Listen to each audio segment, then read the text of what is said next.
நல்ல பிஞ்சு கத்திரிக்காய் கிடைச்சதுங்க. அது டேஸ்டியான எண்ணெய் கத்திரிக்காய் குழம்பு தான் நம்ம செய்ய போறோம்.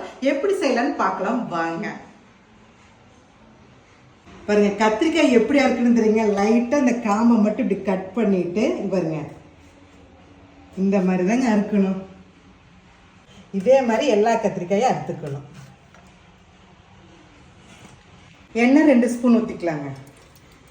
100 கிராம் சின்ன வெங்காயம், 3 தக்காளி பழம், கருவேப்பிலை 1 கப்பு, 1 கட்டி பூண்டு, நெல்லிக்காய் சைஸ் புளி, 1 கப்பு தேங்காய் துருவல்.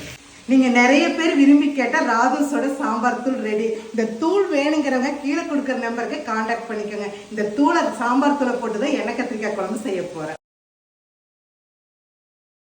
2 ஸ்பூன் சாம்பார் தூள் போட்டுக்கு நல்லா கலக்கியாச்சு. ஆற வச்சு நல்லா மிக்சியில் நைஸாக அரைச்சி எடுத்துக்கோங்க. 4 ஸ்பூன் நல்லெண்ணெய். நம்ம அறுத்து வச்ச கத்திரிக்காயை போட்டுக்கலாம். இந்த எண்ணெய் கத்திரிக்காய் குழம்புக்குங்க கத்திரிக்காய் அப்படியே எண்ணெயிலேயே நல்லா பிரட்டி வேக வச்சு எடுத்துக்கணும். நல்லா கத்திரிக்காய் எண்ணெயில் நல்லா வதங்கிருச்சு. இது அப்படியே எடுத்துக்கலாம். அதே எண்ணெயிலேயேங்க நம்ம சின்ன வெங்காய வடகத்தை போட்டுக்கலாங்க. டேஸ்ட்டு தூக்கலாக இருக்குங்க. அரைச்சி வச்ச மசாலாவை போட்டுக்கலாம். மஞ்சத்தூள், அளவான கல்லுப்பு, 2 டம்ளர் தண்ணி ஊற்றி நல்லா கொதிக்கணுங்க. 1 துண்டு வெல்லம் போட்டுக்கலாம். இந்த புளிக்குழம்புனால வெல்லம் போட்டோன்னா டேஸ்ட்டு சூப்பராக இருக்குங்க. வதக்கி வச்ச கத்திரிக்காய் போட்டு 1 கொதி விட்டுக்கலாங்க.